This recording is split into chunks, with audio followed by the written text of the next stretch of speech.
বাংলার আয়না চ্যানেলে সকলকে জানাই স্বাগতম। দর্শকবৃন্দ, আজকে যে ভিডিওটি নিয়ে আপনাদের সম্মুখে এসেছি, এক ভণ্ড বাবা আতঙ্কবাদী এই ভারতবর্ষের ভূখণ্ড থেকে বিলীন করে সে দাবি করছেন সাংবাদিকদের সামনে যে ভারতের সংবিধানকে বদলে দিতে হবে, ভারতের সংবিধানকে চেঞ্জ করতে হবে।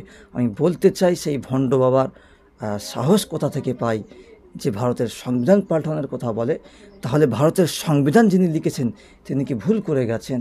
এতদিন ধরে আমরা দেশের এর আগে বিভিন্ন সরকার তারা এসছেন, তারা দেশকে চালিয়েছেন, পরিচালনা করেছেন, তারা কি ভুল করে গেছেন? আর তার থেকে বড় বিষয় হলো ভারতের সংবিধান যিনি লিপিবদ্ধ করেছেন তিনি কি ভুল করে গেছেন?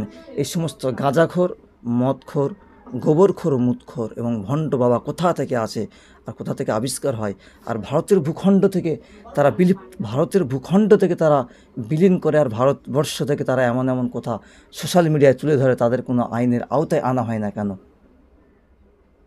এরা সাহসটা পায় কোথা থেকে? দর্শকবিন্দু, সরাসরি সেই ভণ্ড বাবা সে কি বলেছে সে বিষয়টি আমি দেখানোর চেষ্টা করছি, অবশ্যই ভিডিওটি দেখুন। अगर मुझे अनुमति मिल जाए तो मैं पहला ऐसा व्यक्ति होऊंगा कि संविधान को जला दूंगा। तो संविधान नए सिरे से लिखा जाना चाहिए।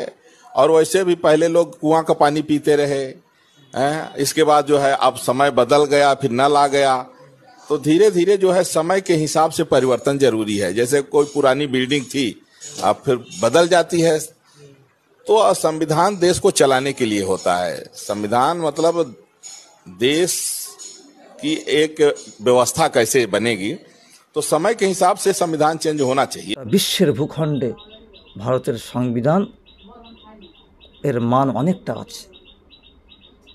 ভারতের সংবিধান যে অধিকার দিয়েছে, সেই অধিকারে প্রত্যেকটা মানুষ ধর্ম পালন করতে পারবে। এই ভারতের সংবিধান প্রত্যেকটা নাগরিককে অধিকার দিয়েছে, যে যার ধর্মে সে পালন করতে পারবে। সেই জন্য করে এই সমস্ত ভণ্ড আতঙ্কবাদী বাবারা চাইছেন যে ভারতবর্ষকে হিন্দু রাষ্ট্র বানাবে, এখানে এক দেশ এক ধর্ম, মানে একটাই দেশ একটাই ধর্ম হবে। আর তারা এটাই চাচ্ছেন, সেই জন্য কি ভারতের সংবিধান চেঞ্জ করতে হবে।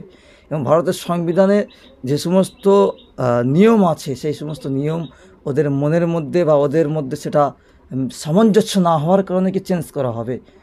দর্শকবিন্দু, আসলে বিজেপি গোহারা হেরেছে, এত পরিমাণে হেরেছে ইউপিতে যে যোগী আদিত্যনাথের মাথায় আর কাজ করছে না। ঠিক তেমনইভাবে ওয়েস্ট বেঙ্গলে, বাংলাতেও এত পরিমাণে হেরেছে, তাদের মাথায় আর কাজ করছে না। ঠিক তেমনইভাবে বসিরহাট লোকসভা কেন্দ্রে সন্দেশখালিতে এত পরিমাণে ভোটে হেরেছে, তাদের মাথায় কাজ না করার কারণে এক নতুন নতুন ইস্যু, নতুন নতুন দাঙ্গা লাগানোর, উস্কানি লাগানোর চেষ্টা করছে। ঠিক তেমনইভাবে যোগী আদিত্যনাথ যেভাবে মানুষের উপরে তাণ্ডব চালিয়েছে, বুলডোজার চালিয়েছে উত্তরপ্রদেশে ভোটের ফলাফল খারাপ হওয়ার কারণে, ঠিক তেমনইভাবে এই আতঙ্কবাদী বাবাও দেখছে ভারত থেকে বিজেপি বিলুপ্ত হয়ে যাবে, এই সাম্প্রদায়িক দল বিলুপ্ত হয়ে যাবে।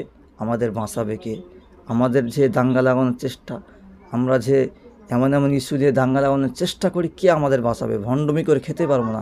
এই ভারতবর্ষের বুকে ভণ্ড বাবা এতদিন ভণ্ডমি করে চলেছি, এই ভণ্ডমি আমরা আর করতে পারবো না। এই ভণ্ডমি করার জন্য বিজেপি দরকার, মোদি দরকার, যোগী আদিত্যনাথ দরকার। সেই জন্য স্যার মাথা ঠিক না থাকার কারণে বলছে ভারতবর্ষের সংবিধানকে পাল্টাতে হবে, ভারতের সংবিধানকে বদলে দিতে হবে। আমি ভণ্ড বাবাকে বলতে চাই, ভারতের সংবিধান যদি পাল্টাতে হয়, সংবিধানকে যদি বদলাতে হয়, তাহলে কি সংবিধান পুরাতন হয়ে গেছে? আর যদি পুরাতন হয়ে যায় তাহলে বদলে দিচ্ছ বা বদলাতে চাইছো, তাহলে তোমার যে স্ত্রী আছে সেও তো পুরাতন হয়ে গেছে, তাকে বদলে দাও। তোমার মা, সেও তো পুরাতন হয়ে গেছে ভণ্ড বাবা, তোমার মাকেও বদলে দাও।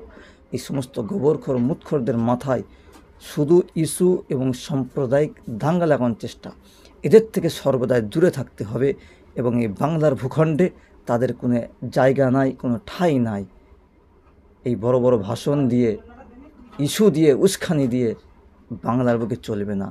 আর বিজেপি এই বাংলার ভূখণ্ডে এমনটা করার চেষ্টা করেছিল, কিন্তু সেটা ব্যর্থ হয়েছে এবং গোহারা হেরে যাওয়ার পরেও দাঙ্গা লাগানোর চেষ্টা করছে বিভিন্ন জায়গায়, কিন্তু সমস্ত জায়গার মানুষ সচেতন আছে। দর্শকবিন্দু, এই ভারতবর্ষের ভূখণ্ডে সংবিধান যিনি লিখেছেন, ভারতবর্ষের ভূখণ্ডে প্রত্যেকটা ধর্মের মানুষ তার নিজ নিজ ধর্মগ্রন্থ অনুযায়ী জীবনযাপন করতে পারবে। লেবাস, খাদ্য, যে যেমন লেবাস পরতে পারে, পাঞ্জাবি, টুপি, এই ভারতের সংবিধান অধিকার দিয়েছে। ভারতের সংবিধান রুচিসম্মত খাদ্যের অধিকার দিয়েছে, ধর্মের অধিকার আছে। এটা হলো গণতন্ত্র দেশ। এই বিশ্বের ভূখণ্ডে ভারতবর্ষে 1 নম্বরে দাঁড়িয়েছে গণতন্ত্রের দিক দিয়ে। যেখানে যে দেশের বুকে হিন্দু, মুসলিম, খ্রিস্টান সবাই কাঁধে কাঁধ মিলে চলতে পারে। আর এই সমস্ত আতঙ্কবাদী ভণ্ড বাবা এরা চাইছেন যে ভারতের সংবিধানে যে হিন্দু মুসলিম কাঁধে কাঁধ মিলিয়ে চলছেন, যে গণতন্ত্র, এই গণতন্ত্র থাকবে না, যে একটাই দেশ একটাই ধর্ম থাকবে, হিন্দু রাষ্ট্র বানানোর চেষ্টা, এই নিয়ে তাদের মাথা চাগাচ্ছে আর এই নিয়ে তাদের মাথা যন্ত্রণা। দর্শকবিন্দু, অবশ্যই এই সমস্ত তথ্য পাওয়ার জন্য, নতুন নতুন আপডেট পাওয়ার জন্য আমাদের সাথে যুক্ত থাকুন, সাবস্ক্রাইব করে পাশে থাকুন। সত্যের পাশে শক্তভাবে, বাংলার আয়না ইউটিউব চ্যানেল।